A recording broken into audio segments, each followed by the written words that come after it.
just when you thought it was safe to go onto iTunes. This is Next Level Guy, the only website that makes self-development as fun as going to the movies.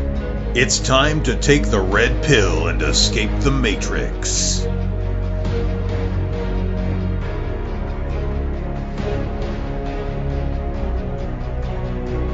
Hello and welcome to another episode of the Next Level Guy Show podcast with your host, Ian Dawson-Mackay.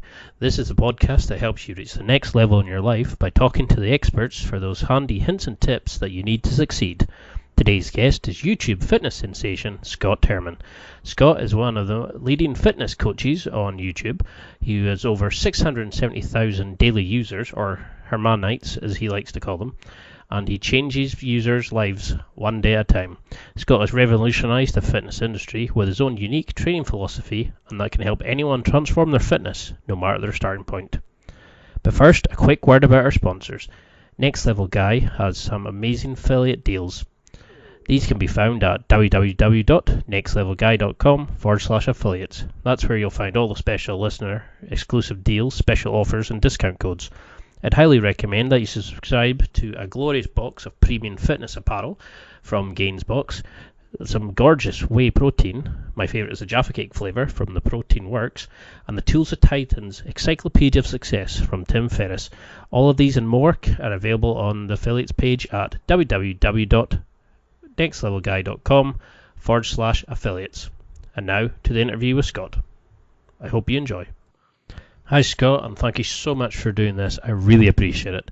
I've been a major fan of yours for years, and for those people who are listening who haven't had the pleasure of knowing who you are, can you just tell them a little bit about yourself? You know, how did you go from being a reality TV star to a YouTube fitness sensation? It's not the most standard career path. Yeah, I mean, my whole life has been kind of finding my path, because when I first started all this stuff, you know, none of this even existed. There was no clear, like nowadays, if you decide you want to be a YouTuber, you know, you already kind of know what you have to do and where you can go with it because it's already been done. But when I first started out, YouTube was still kind of in its infancy stage. You know, Twitter wasn't even out yet. You know, we had Facebook, but there was no clear path of how to utilize social media and YouTube to build a business. And what ended up happening was I was on the Real World TV reality show, and after that, it was the season took place in Brooklyn, and after the show ended, I moved to New York City. And to be honest, I worked in a gym my whole life, from 14 to 23. I worked in a gym. I did everything from maintenance to personal trainer, and then before I left for the show, I was actually the general manager and head of the training department in the gym that I was working in. And after being away from it for about a year and a half, because I was doing the whole, you know, reality show thing and trying to do more with that in New York City, I just really started to miss helping people. So I realized there was this new thing at the time called YouTube where you could make videos, and I decided that I would start to film myself in my apartment in New York City and then answer people's questions, and then it kind of just started off like that. Like, I didn't even know you could make money doing it. It just kind of started off because I wanted to get back to my roots and do my passion. And then I was contacted by somebody from the head offices in the Google offices in New York City who was a fan of my show and had seen my videos on YouTube, and then he kind of explained to me that I could make a living doing this. And so after I had a brief conversation with him, I decided to move home, and then that's where when I started filming all my original videos. A lot of people ask me, you know, why is the gym always empty in my original videos that were filmed in Answers Fitness Gym, if you guys have seen those. And it's because at the time, you know, it wasn't okay to film in a gym. Like, it wasn't a thing. People thought I was crazy when I would take out my video camera. So that I would have to wait until the gym closed at 10 o'clock, and then I would film from 10 to like 1 or 2 in the morning. And that's where it all started.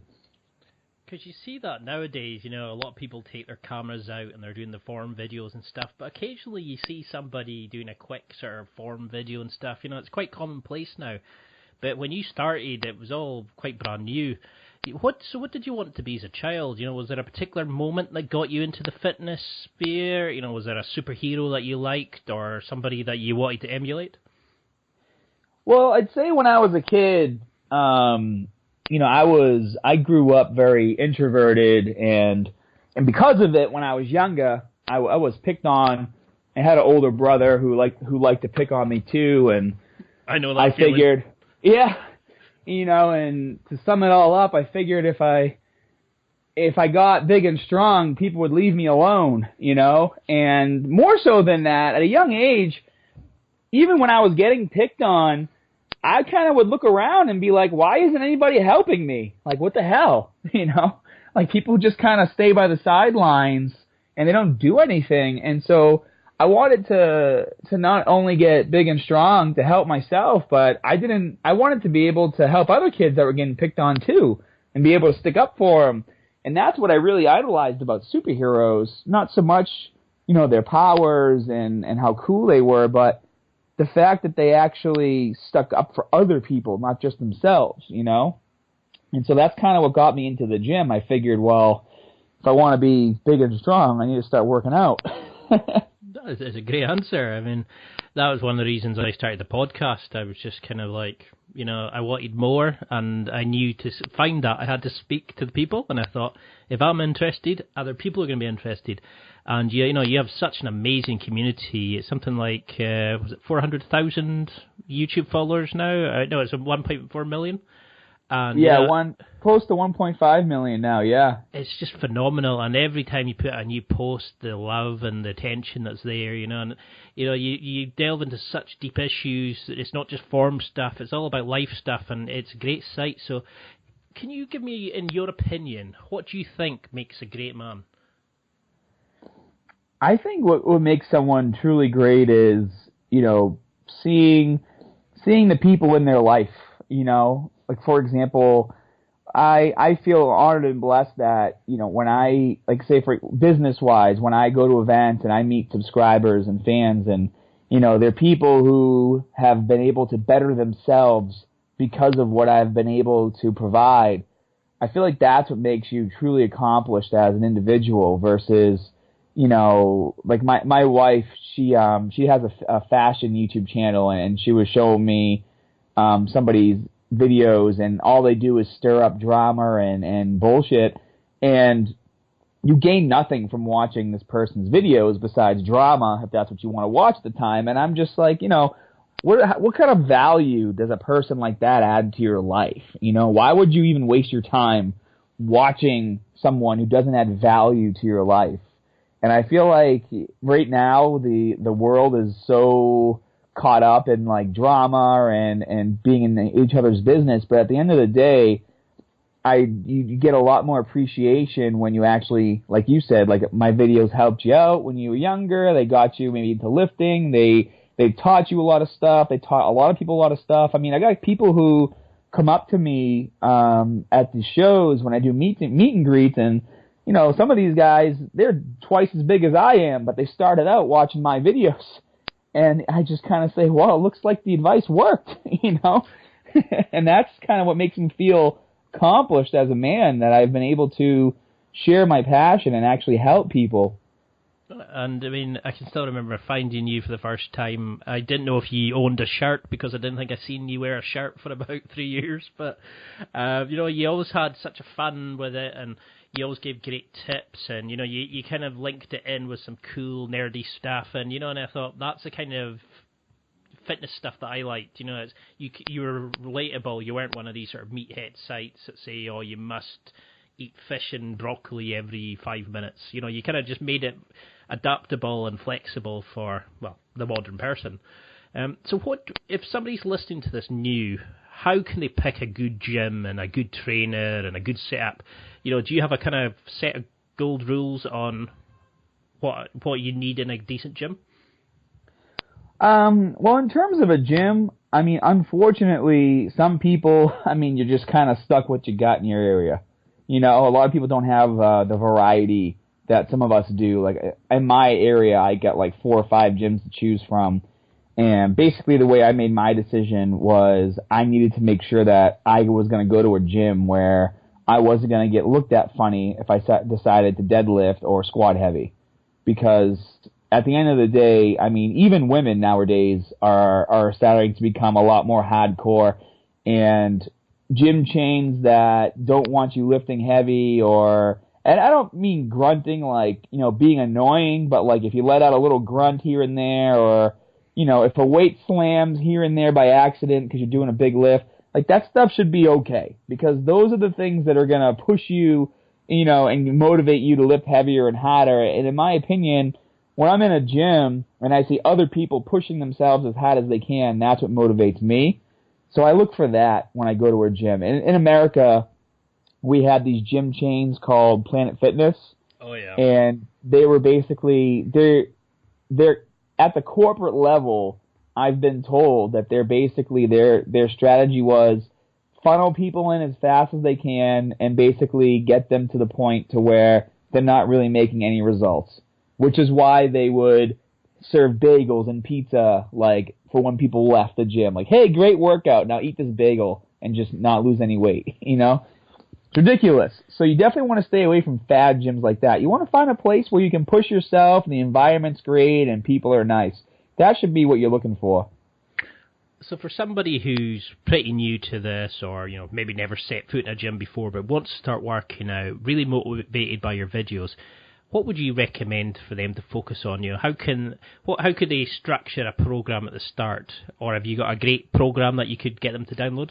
Oh yeah, I mean, I got 3 full 12-week programs on my website, muscularstrength.com.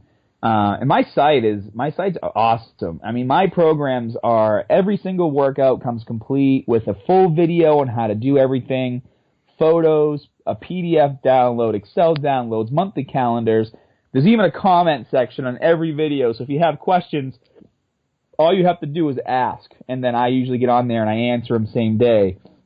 And my site's only $8 a month, and you also get access to my custom meal plan app, which you can use on your phone. And I mean, the majority of people who use my app, they say it's like 10 times better than MyFitnessPal. It's so much easier to use, and it goes way more into detail about vitamins and minerals to make sure that you're hitting those goals too. You guys are gonna love it. But similar programs I've seen that don't even have as much information, they're charging like $500 for programs, and then they're not even giving you a clear, path to go down. They don't give you any photos or any videos to show you proper form on the exercises. And unfortunately, people fall into this trap because usually the marketing is really good surrounding before you actually buy the program itself. But my site, pay $8, you get access to every single program on my site. So if you want to change it, you can just go to the next one. And then I have a 12-week push-pull legs program, which is what I recommend for beginners. It's a 12-week program. If you aren't a beginner, you can still do it. Just start off with month 2, because month 2 is where it gets a bit more intense. But this program allows you to build the solid foundation you need in order to progress with your lifts. And then by the time you get to month 2, I've boosted your intensity so that you're training everything twice a week. So it's really good. Then there's for those of you who are looking more for a traditional workout style, like a bodybuilding split where you're training everything maybe once a week, maybe you don't really care about getting too much bigger, you just want to do workouts where you're going to be able to get a nice pump and still see growth over size, but growth isn't your main concern. You more or less just want to build your muscle and endurance over time. That's where the push-pull leg program comes into play, and it's really good. And then for those of you who can only work out at home, that was the program I released this January. It was a full 12-week home-only workout series where you actually do all of the 15 and 20-minute workout videos in real time with me. So it's pretty cool. No, that's great value, because you see a lot of these where it's, like you're saying, £200, and it's just style over substance. It's the looks of it, and there's empty pages everywhere, and you can tell it's just been rushed through. There's no thought been put into it. And and then they give like the same generic meal plan to everyone, and it's like, how is this custom tailored? They're like, eat 4 ounces of chicken for lunch. Really? Wow, you just blew my mind with that information. You know what I mean? It's like, what does that even mean? And unless you're eating enough to sustain the muscle you have and to burn the fat, you could tell someone eat 4 ounces of chicken for lunch and have a salad for dinner and do all these different things, but like, how is that customized to your body? How is that actually helping you? You know what I mean? And do you think that's something that a program has to be? Does it have to be customized to a particular person, or are there like must-do exercises in your opinion? Is there things like squats and deadlifts that you have to do? Well, when I design the actual workout portions of my program, I design them with exercises that I know 99% of the people going to a gym can do. Because, like, some people try to get, like, super fancy with exercises, and there's an old saying called KISS, keep it simple, stupid. And it's like, it's so true, because you don't need to go to the gym and do 7 different variations of a bench press in order to grow your chest. Like, it's just ridiculous. You're much better working with a few variations of a bench press, and then progressing with that movement to get more muscle fiber stimulation and actually see some real growth. You know what I mean? So, yes and no. I mean, there are some staple exercises, like you said, like squat, bench, and deadlift are staple exercises. And then there's loads and loads and loads of accessory work that you can do depending on what your goal is to hit. Like, for example, if you want to improve the peak of your bicep or different heads of your tricep. But that's when you get more into, like, the bodybuilding aspect of things. I mean, if you do a solid push-pull legs program, you're gonna grow, and you're gonna see significant muscle growth, and you're not gonna have to worry about these things. The only time you really need to worry about specific parts of your body is maybe you're doing a show and you're looking at yourself on stage compared to everyone else, and maybe you notice that like I said, like the peak of your bicep is lagging, or your chest is lagging a little bit at the top, or maybe your hamstrings are, you know what I mean? Then you start kind of getting into these more isolation type exercises to focus on specific movements. But by the time you get to that point, you've done enough programs to know how to make adjustments. And that's what I always tell people too. When anyone joins my site and they're doing one of my programs, if they ask a question like, hey, I want to work more on my biceps, or hey, I don't have access to this exercise, what else should I do?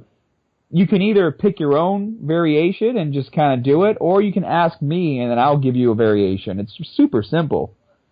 And I think that's the problem. There's so much information now that people just overcomplicate it. It's like the 30 bench exercises, but then they think they don't need any leg exercises because they walk a lot. And, yeah. So they sit there with a massive chest and the chicken legs, and it's just shocking. And you see that continuously nowadays with guys in skinny jeans and things like that. So how would you, is there a set of physical benchmarks that you think all men should be able to do regardless of what your goal is? How would you be able to determine if somebody's fit or not? Like, is it a minute, like such and such a speed, or is it deadlifting double your body weight or something of that kind of capacity? Well, it's hard to say because it really depends on what your overall goal is. I do think that for the average person, the number one thing you should focus on is being functional. So, for example, if you're not a competing power lifter or a competing bodybuilder, it's a really good idea for you to make sure that when you're doing your exercising, that you're able to be functional. Like, for example, for me, I obviously exercise a lot and I push myself hard, but I can still go and do adventure racing like a Tough Mudder or a Spartan race and not die halfway through. You know what I mean? It's always handy. I mean, if you can't do a pull-up, I mean, that's kind of pathetic. Like, you should be able to at least, if you can bench 300 pounds but can't do one pull-up, I mean, you're going to get a lot more functional use out of a pull-up than you are out of a bench press, And is that where you think men go wrong? Is it they focus on the show muscles and exercises and they forget about the functionality? Yeah, I feel like as men we always try to show off, and that kind of can hold us back. Because if you're a functional lifter, you're going to be stronger overall because you've built up muscles that don't necessarily see any work. You know what I mean? And is there something that you see, like a standard set of things in the gym that drive you crazy? Is it something a particular, trainers tend to do? Or is there things that you see, clients and things like that come to you and that drive you absolute despair? What kind of things really grind your gears when you see them getting done in the gym? So the biggest thing that bothers me is when I watch other trainers, to be honest. Not so much the people, because the people I can go help. And for the most part, they'll listen to me, because they know who I am. But like in one of the gyms I go to, like the trainers, I don't know where they come up with these exercises they have their clients do. Like I literally saw a trainer having this like 80-year-old woman do. She had her left hand on a cable machine handle, and she was doing a lateral raise with her left hand, and then a hammer curl with a dumbbell on her right hand. And she was having her do those two movements at the same time. And I'm just looking at this, and I'm like, first of all, this woman's 80 years old. She doesn't need to be doing isolation movements. Second of all, what the hell is a lateral raise while alternating with a hammer curl in the opposite arm going to do for you? Like, I feel like trainers, they try to trick and confuse people to show them, like they'll make their clients try to balance on a Bosu ball while squatting, basically to the point to where they fall off, just to be like, oh, see, your balance is shit, so you should train with me. You know what I mean? It's like, what is going on? I've seen some real horror shows, and that's the problem with trainers as well, is, you do a couple of lessons with them, they say, here's your program, and then they go off, and then suddenly you're left on your own devices, you're not sure what to eat, you start eating crap, you stop going to the gym, and it's just a vicious circle. So then you need to go back to, and that's what I like about your site is everything's there. The meal plan, the videos, the forums, the community, the guides, you're there, and you give so much back to your community. I love how involved you are with them. So what do you think are the warning signs a person should look out for, when they're working out? How can they tell, for instance, that something's bad, something's good? How can you tell what's a good pain and a bad pain? Because, like, say if you're squatting and you get a sharp pain, in your back, it's you should know to stop. But then there's also that pain of it's just uncomfortable because you're pushing through and building the new muscle. Is there a way, how do you teach that in your clients of when to start, when to stop, if they're going to be working out on their own? Well, I feel like if you feel pain and you at the same time for a fact that you never stretch or never foam roll, then you're probably feeling pain because the tendons and muscles are tight and they need to be loosened up. You know what I mean? But if you're relatively loose and you do your warm-ups properly and you're just kind of going through the same motions you always do, you're always going to, the pain you feel should be more of a muscle ache, not like physical pain to the point to where it hurts to do the exercise versus, it hurts because the muscles are burning. There's a big difference between pain and the burning sensation in your muscles. However, I will say, though, if you're recovering from an injury, you will feel pain. So, for example, a lot of people, they damage their shoulders, right? And then they have shoulder pain, and they have to work through that and kind of get through that. And if you have tight shoulders and maybe you injured yourself and you're trying to do different warm-ups to kind of loosen up the area and avoid the pain, certain exercises are still going to cause a bit of pain through that joint. So, for example, I injured my shoulder, and then I was trying to get the mobility back, and so I would do pull-ups, and pull-ups would still always kind of hurt in the beginning because I had to kind of push through the scar tissue that developed and the tightness that was still there. But after a few weeks, obviously that went away because I was doing proper form with the movement. So if you're doing proper form with the movements and feeling a bit of pain because maybe you had an injury or some tightness, that's okay. But if your form is shit and you're feeling pain and you never stretch and you never do all these preventative maintenance things that you're supposed to do, it's a good indication that you need to go back to the fundamentals.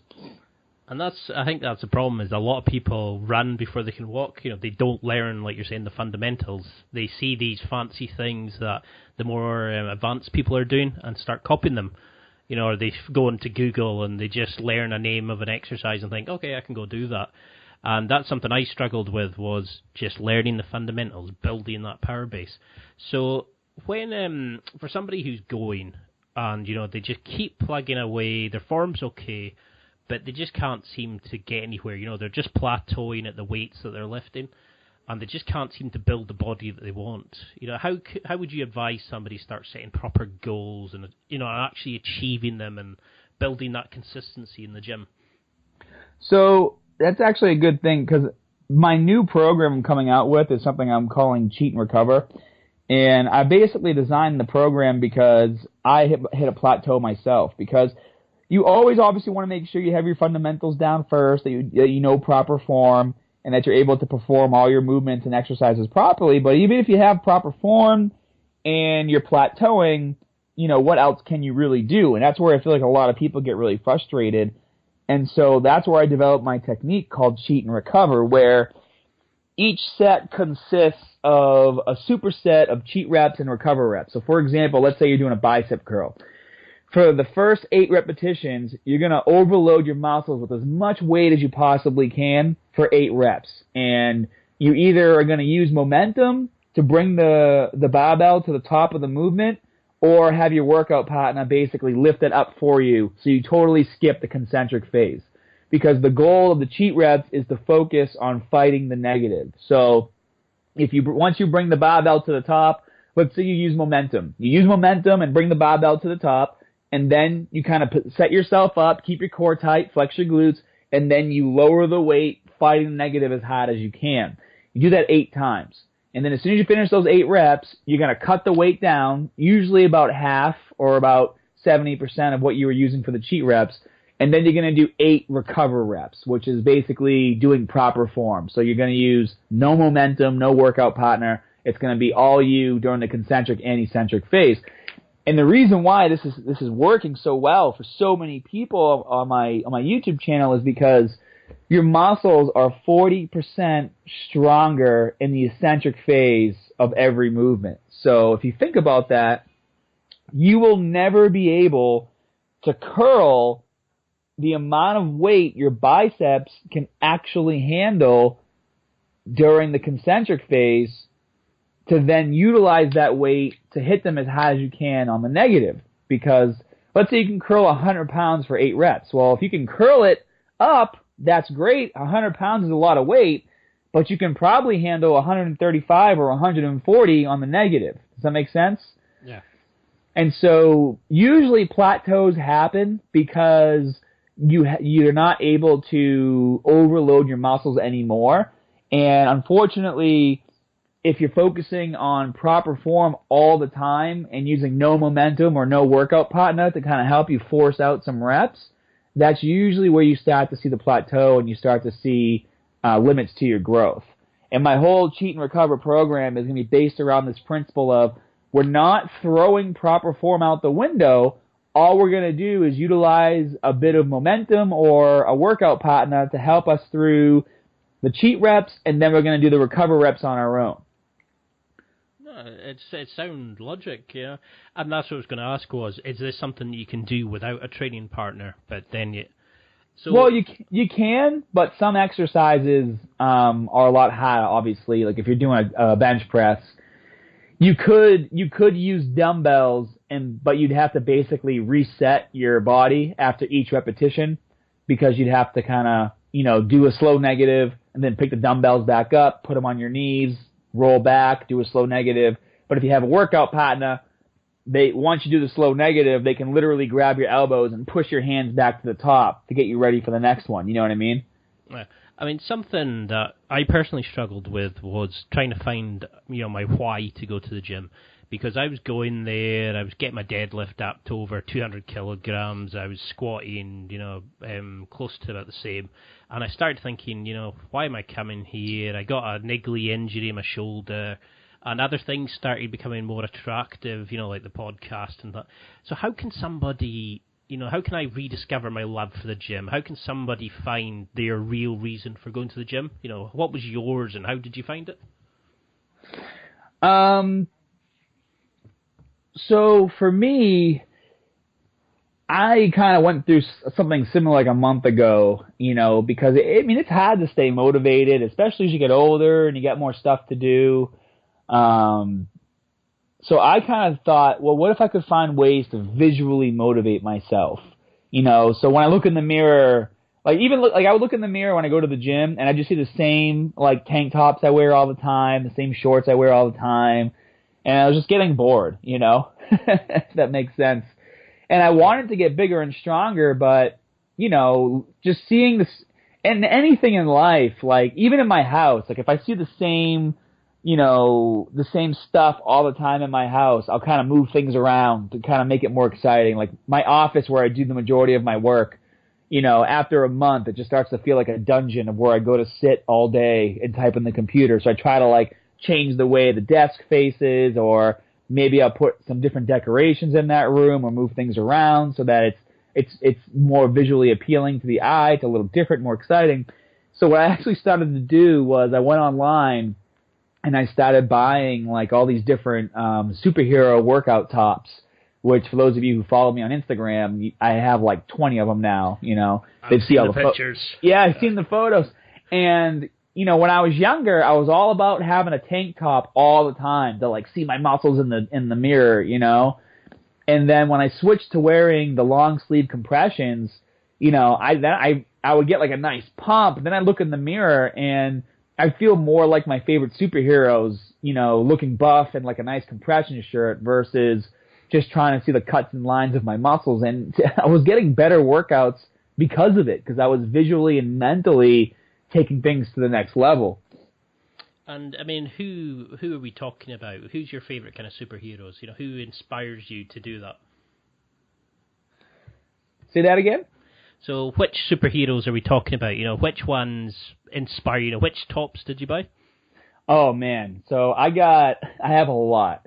So I got a few Superman ones, a few Captain America ones. I have a badass Winter Soldier. I just got a sweet Deadpool and Green Lantern. I've got Flash, Reverse Flash, Zoom. I haven't seen the Deadpool one yet. That sounds awesome. Yeah, I just got it last week. I posted a photo last week with it. No, I posted the photo yesterday actually, or the day before yesterday. Then I also work with this company called Just Sayin', and they're out of the Netherlands. And this guy custom makes tops from Dragon Ball Z, and so I have the Saiyan armor, I have Goku and Vegeta's tops, I got a Super Saiyan 4 compression top, One Punch Man compression top from them, and then he actually just made me my own a Dragon Ball Z version gi style tank top with my logo on the back in kanji. It's really cool. That's bad. See, that's the kind of thing I love. I can feel the passion and your intensity when you talk about that sort of stuff, and you let that side of your personality is, and I think that's one of the main reasons that you're so popular. So for somebody who's never found that themselves, how can they find their own one? What advice would you give to them to look inside themselves and find that? Maybe they're not just superheroes. How can they push it and find themselves? It could be as simple as taking different methods of approach. A lot of people don't take the time to really sit and think about what they want. There's a really interesting book, and there's a movie of it too called The Secret. I don't know if you've seen it or heard of it or read it before, but it basically talks about the law of attraction, and the law of attraction basically being, whether you think you can or you think you can't, you're right. That's actually a quote by Henry Ford. And basically what it comes down to is if you're constantly telling yourself you don't have the motivation, you don't have what it takes, you're not eating right, the universe doesn't know that these are things you don't want. It just knows that these are things you're thinking about. And whether you want to believe in this type of stuff or not, if you're constantly being negative about your workouts and your results and your ability to achieve them, and negative shit is constantly happening to you, then you have no choice but to believe it's probably the reason. You know, you got to be positive. And what I like to do, because I live just such a fast-paced lifestyle with all the things I have going on, is just kind of sit outside and get a notebook. Not even a computer. Just get a notebook and just kind of write down what my goals are, what I want to accomplish, what I want to achieve. You know, maybe I write down starting tomorrow, I'm going to wake up at 7 a.m. and I'm going to have a healthy breakfast of, you know, oatmeal with protein, a banana, and make sure I drink at least 6 glasses of water for the day, you know, and then that's a goal that I've written down and I've made materialized in my life. I've materialized this goal by writing it down and seeing it. And then I write down, I'm going to go to the gym every day after work, and I'm going to make sure I'm there for at least an hour, you know, getting as much done as I can with the program that I'm following. You know, maybe I won't lift as heavy as I'd like because my workouts have been suffering, but I'm going to push myself as hard as I can on every set and know that my goal is to get into the gym and push myself, not, you know, bench 300 pounds like maybe I did when I was younger. Because I feel like most people that lose motivation, it's as we get older, and then we go to the gym and we're not able to do what we used to do because we haven't done it for a while, and that's like the most demotivating factor that happens to a lot of people, is they focus more on what they used to do to what they can do now with their current lifestyle. And you can't think like that. You have to think always in the present. Like, this is my lifestyle, this is what I have time for, and I'm going to utilize this time to the max. So how could somebody, you know, maybe somebody's listening who's got the kids or coming back from an injury or, you know, has maybe got a bit older but wants to get that fitness back, how should they start building the gym and into their lifestyle, and, you know, how should they make it a program to follow to get back into it? Well, that's why I have most of these people start with my push-pull legs program, because it's basically it's a 5-day-a-week program, but it's only 3 workout days in the actual gym, and then it goes basically push A on Monday, then there's a 15-minute circuit you can do at home for Tuesday, and then there's pull A on Wednesday, and then another circuit, and then legs A on Friday. You know, you obviously don't have to do it Monday, Wednesday, Friday if you don't have that time, but I feel like especially in the beginning, if you're able to work out your entire body in just 3 days, that's perfect for most beginners. And then if you can do extra stuff like the circuits at home, then that allows them to not feel guilty on days where they don't work out, where they can just literally pop up my circuit video and do it with me in their living room, and then they're done in 15 minutes. And is that a body weight kind of circuit video, or do you need any equipment? You know, is there any excuses anybody could have? No, you know, not at all. Not at all. It's all body weight, or if anything, 5-pound dumbbells. You know, and anybody can find things in their house that's 5 pounds they can put in their hands if they need them. And that was something that I love the kind of passion and the intensity that you have, you know, like when you're explaining the fitness and stuff. But how do you find that when you're working out? You know, when the weights are getting heavy and you're having to really push it, you know, you get a lot of people who would just give up at that point. How do you find that within yourself to really, you know, to kind of not to give up and force the weight up and find the inner strength, so to speak? It's usually where the yelling comes in, you know? I'm like, I'll do this shit! Because I hear people who say, you know, like, use the pain, use the misery, and I've never been able to do that. So it's like, I don't know how to, you know, hit that next level, so to speak, because I've never found that point. I've never, you know, I've had a good upbringing, and I haven't really had that much bad things in my life so far. So it's like, how can somebody like that, who's got a good life, find that kind of drive and anger inside themselves to, you know, to grind that last rep or to push their PR? It doesn't necessarily have to be anger. It could be as simple as passion for your goals. You know, if your goal is, you know, you want to gain 5 pounds of muscle, you know, you hit a plateau and you want to gain, you know, 5 more pounds, or you want your chest to be a little bigger, you know, when you start to get stuck, you should train your mind to visually instantly bring these goals in. Like, as soon as you get, let's say you're trying to grind out the last few reps on a dumbbell bench press, and you're stuck, you know, you don't necessarily have to get mad, but you can just be like, I really want to hit my goal of getting a bigger chest, so I'm going to destroy these dumbbells in order to reach my goal, because I'm not going to let, a materialistic dumbbell, something that doesn't even have a conscience, tell me that I can't do this. You got to figure out fun ways to play with your mind, to mold it and sculpt it and allow it to push you in instances like this.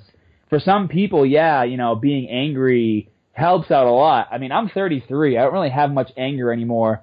To me, it's just like the excitement of the like the pump and like the blood like flowing to the area. That kind of gets me more excited than any amount of anger does, But I also watch a lot of anime, and there's a lot of emotion involved when they power up. So I'm kind of more like that, where it's like the emotion inside of knowing I can push myself to get bigger and stronger is what pushes me to get bigger and stronger versus, me being upset that someone called me gay on a YouTube video or something stupid like that.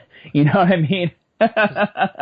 No, it makes perfect sense. I mean, I used to, when I first started the website, I looked at things like, getting through a boring day in the office, pretending to be Jack Bauer, and, the task I was doing was vital. There was a countdown timer, or pretending to lift like, somebody I'd seen in a film. And it's like, I needed that mental stimulation, but I could never find the anger and the pain and the misery. It's like if I gave up every time I seen a bad comment when I first started out on the website, I would have given up years ago. But I enjoy the website building, and I need to find that for the gym.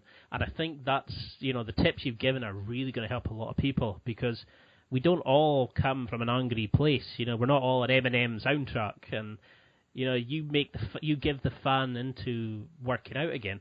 So one thing I do know is you eat super healthy. You've got a great physique, but I hate the bulking and cutting approach.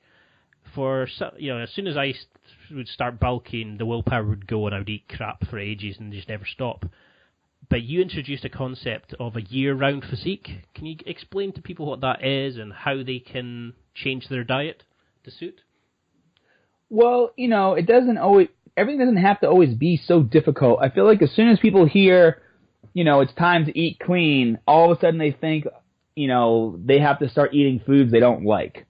And that's not good, because you don't have to eat foods you don't like in order to get bigger. I mean, granted, if you don't like the majority of healthy foods, I guess you're kind of screwed. But, for me, when I eat healthy, I just make sure I stick to the basics. Like, I always eat a lot of fruits and vegetables. I always eat a lot of meat for my protein, whether it's chicken or steak or fish. I always have things like black beans and sweet potatoes, or yams. And these are all regular foods that the majority of people like to eat. I do a lot of Greek yogurt. It's a super, good source of protein. You get like 23 grams per cup if you're eating a good amount of it. I make sure I cook with things like coconut oil to get my healthy fats in. And even when I make my meats, I marinate them with things that I like, I feel like a lot of people think that if they're trying to get in shape, they need to like be super ripped all the time. And that's not the case. I mean, the only time you need to be super ripped, like to the bone, is when you're trying to prepare for something. So, for example, if you're walking around at like 5 or 6% body fat, you're going to have a really hard time building muscle, because in order to maintain that level, you can't be eating that much, and your body is so depleted of fat that it's just not sustainable to build muscle. Like, you build more muscle when you are sitting a bit higher in the body fat range, like 12, 13%. It's going to be a lot easier for you. You don't have to get super fat, but you don't want to be super ripped either, unless you're on drugs. And usually that's what gives away when people are on drugs, is they maintain this super low body fat percentage, and they're getting bigger, And that's also very misleading too, because it's not going to help you. So in a nutshell, what I usually do is I try to eat as clean as I can.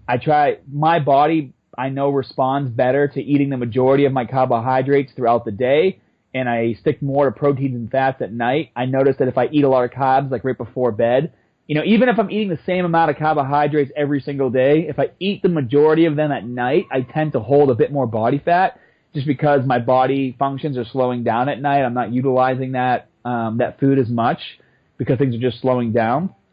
So for me, I try to manipulate my food so that I'm eating the majority of my carbohydrates throughout the day before my workout.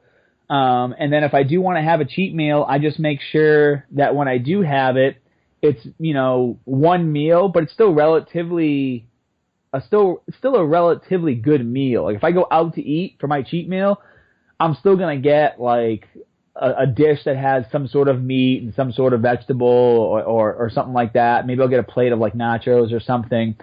I personally, like, once you start eating clean and seeing the results you want, most people don't really have the want to eat like super junk, unhealthy foods. It's almost like you start to look at those foods and you're like, well, I don't want to eat that crap. It's not going to do anything for my body, And so a lot of people don't really understand that at first, especially if they're used to eating a lot of things. Like, for example, I used to love to eat like chips and Skittles and all these things when I was younger.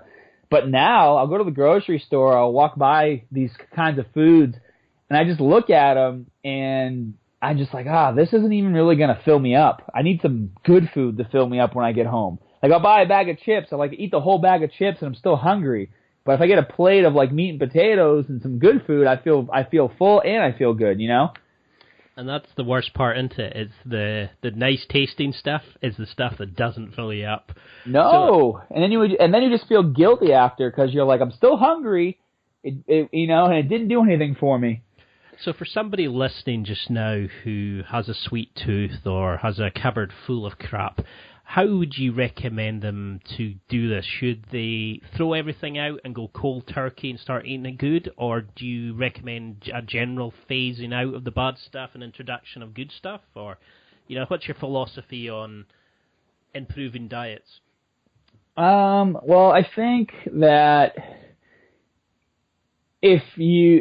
some people can go cold turkey, but if you're not that kind of person, then I wouldn't do that because then you're not going to follow your meal plan. Maybe do it so if you have like some sweets and treats that you like, only allow yourself to maybe have a portion of those after you work out as a reward. Because at that point your body is gonna shred that food much faster anyways, and it wants food. So it's always best to eat that kind of junk after you work out.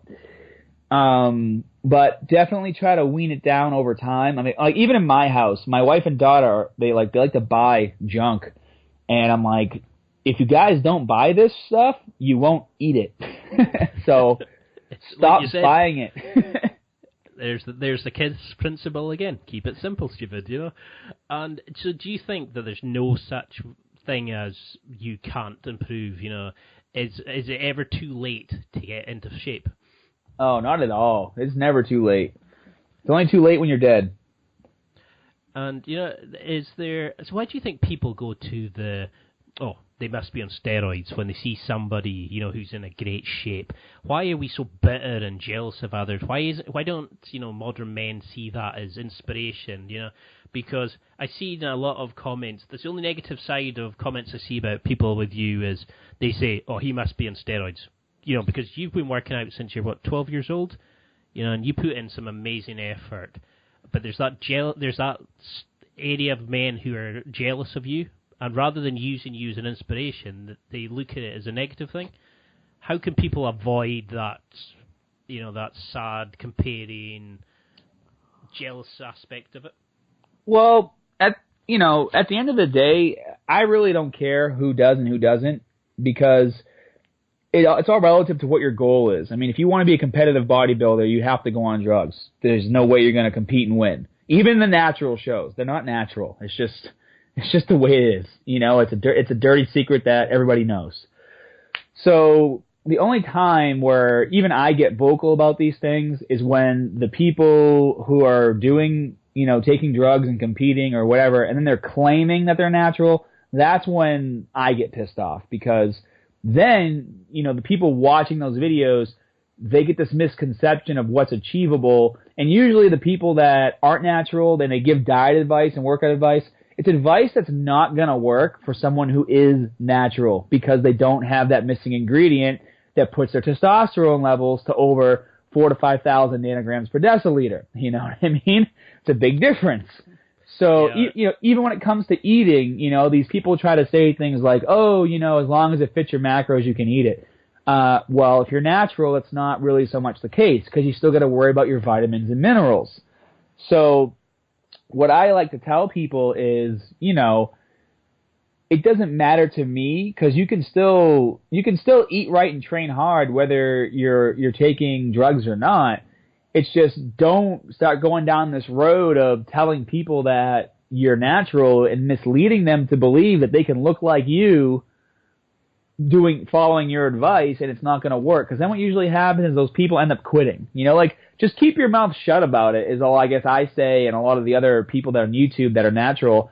That's basically the consensus from all of us is like, listen, give your advice, but don't put yourself in league with us for people who actually do work hard without the use of drugs and say that you're one of us and that your advice works just as much as ours does for natural people. I guess is the main thing. No, it's a good message, and I'm fed up of seeing that with people who they want to bitch and moan about other people, and rather than congratulate you on your success, they would rather say, they would rather give themselves an excuse to come out of it rather than push themselves to get that themselves. They would say, oh no, it's got to be cheating. There's no way you can do that, and it lets them sit in their bubble and not have to, go outside their comfort zone. So we're moving towards the sort of final part of the interview because I've got another sort of 3 pages of questions. I could sit and speak to you all day, but I know we're pushed for time. So we're going to move into an area more about yourself because there's so much I could ask you about fitness, but I want to find out more about you. So what I like to do is called the fast break questions, and I just throw out some questions, and you just throw back whatever's in your mind. So how has fitness changed your life? Has it helped you get laid, meet girls, job prospects and things like that? Do you ever wish you'd done something else? I'd say the way fitness mostly impacted my life is that's how I make a living now, So for me, even more so than girls, to be honest, growing up, I wasn't even really that popular with the girls. I always had a mind that was more for business, and I don't know. Everyone always says that I'm an old soul. So when I was younger, I'd meet girls my age, I just felt like I was having dinner with a child, like, what are your goals in life? Oh, I don't know. I'm just gonna work at Dunkin' Donuts or the coffee shop down the street. I'm like, well, that's not what I want, so I'm moving on. Probably why I married an older woman. I married someone who already had her life together. Not saying that there aren't young women, obviously, that have their life together, but there certainly wasn't any in the vicinity of where I lived when I was younger. The minimum a person needs to go to the gym? My gym bag is wrist wraps, knee sleeves, lifting belt, and then a variety of shorts, tank tops, and wrestling shoes. and then I obviously keep the majority of my supplements at home, but I do use a product called Rebuild Edge from BSN, and it's my post-workout recovery. So I like to have that, obviously, post-workout, and that's Rebuild Edge is really cool because it contains creatine, glutamine, and BCAAs all in one serving. But that's it, I usually have my pre-workout before I leave the house. I get to the gym, I get into gear, get my workout done, and then I leave.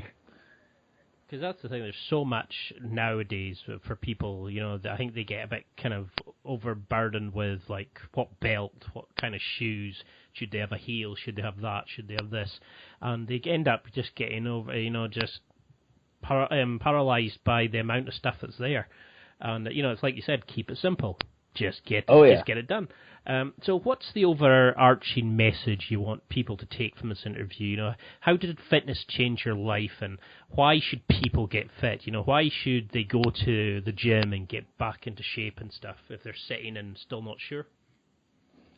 Oh, I'd say the biggest thing for me is just life expectancy. I mean, I live in America, and we are the fattest, grossest country in the world. And I've been traveling a lot this year. I've been to Ireland, I've been to Paris, I've been to Birmingham, and it's like whenever I travel, I just see people in general are much thinner and in shape in other countries. And you come to America, and you got 10-year-old kids that are 50 pounds overweight and don't know any better, And I just feel like if more people took fitness seriously, not even for like how they look, like to become a better looking person, but took it more seriously, knowing that they're going to have less health issues, longer life expectancy. You're going to get more enjoyment out of life in general too. I mean, I can't imagine being 300 pounds overweight and going to Paris and all the bathroom stalls are like 2 feet wide.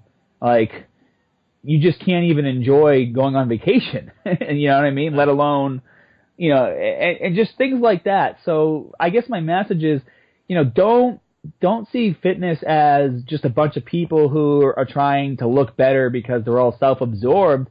Look at fitness as a way to have a better quality of life. I mean, if you take care of your body, you will live longer, and not even so much live longer.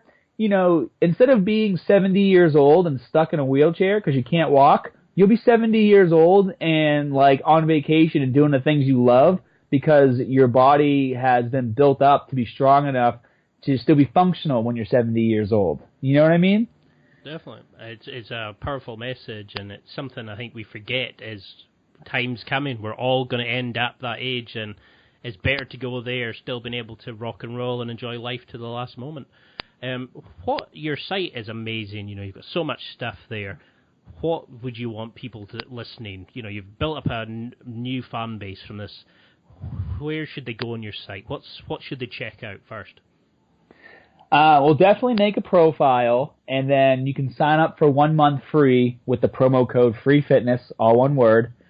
And then as soon as you log in, you can make it, because it's basically a social media site where you can make a profile, you can make friends with people, have a forum section where you can ask questions. But once you log in and make a profile, head over to the programs section and start checking out some of the programs I mentioned earlier. I got a 12-week push-pull legs, 12-week bodybuilding split, at-home fat loss, and pick one that best suits your needs and get started with that. And then you can also immediately start using my custom meal plan app, whether you use it on your phone from downloading my app, Muscular Strength, which is in the App Store, or you access it directly from the website on your computer.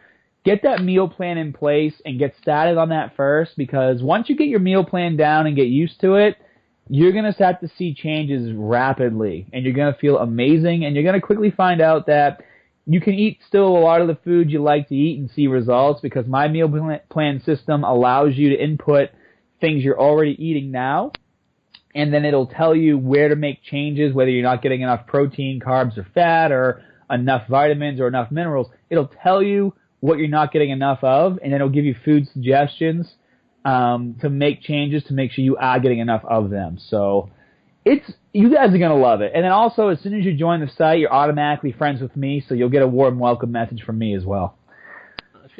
Well, I have literally got pages worth of questions. I could still go on, so I'd love to have you on again at some point.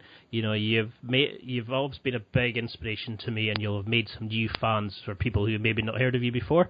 So how can we check you out? How can we find out more about you and keep in touch with you and see your latest projects, etc.? Well, you can find me on Instagram, YouTube, or Facebook, and everything is Scott Herman Fitness. So Scott Herman Fitness, all one word, on YouTube, Facebook, and Instagram. And of course, if you're on my website, you can keep up with me there as well, because I'm also very active on my site as well. That's good. Well, all I can say is thank you very much, Scott. You know, your success is well deserved. You're being a role model to a lot of people, and you're changing a lot of lives, and I wish you nothing but success for the future. I'll try to have you on again at some point, and I know you're going to be a massive star in the future, and I wish you nothing but success. Thank you, Ian. I appreciate it, and I'll be back on soon. That's it for another week. Thanks for listening. Absorb it, practice it, use it. Until next time, keep trying to hit that next level in your life.